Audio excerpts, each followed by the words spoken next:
حضرت ابراہیم علیہ السلام مہمان کے بغیر کھانا نہیں کھاتے تھے۔ ایک دن ایک مہمان ڈھونڈ کے لائے، کھانا ان کے آگے رکھا اور فرمایا کہ اللہ کا نام لیجئے اور کھانا شروع کیجئے۔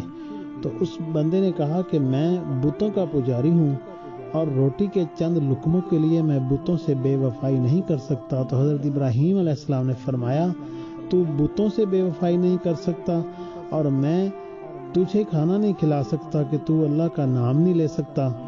تو وہ ناراض ہو کے چلا گیا۔ حضرت جبرائیل علیہ السلام حضرت ابراہیم کے پاس آئے اور فرمایا اللہ رب العزت فرما رہے ہیں کہ تو نے میرا بندہ ناراض کر دیا۔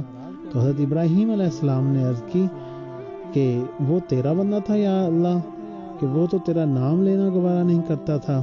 تو حضرت جبرائیل نے عرض کی یا ابراہیم اس کی عمر کتنی ہوگی؟ تو حضرت ابراہیم نے فرمایا کہ اس کی عمر 70-80 سال ہوگی۔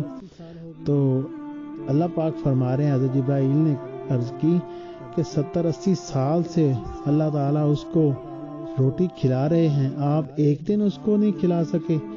تو سبحان اللہ، اللہ رب العزت کی رحمت کہ وہ اسے بھی دیتا ہے جو اس کو نہیں مانتا اور وہ اسے بھی دیتا ہے جو اس کو مانتا ہے۔ سبحان اللہ۔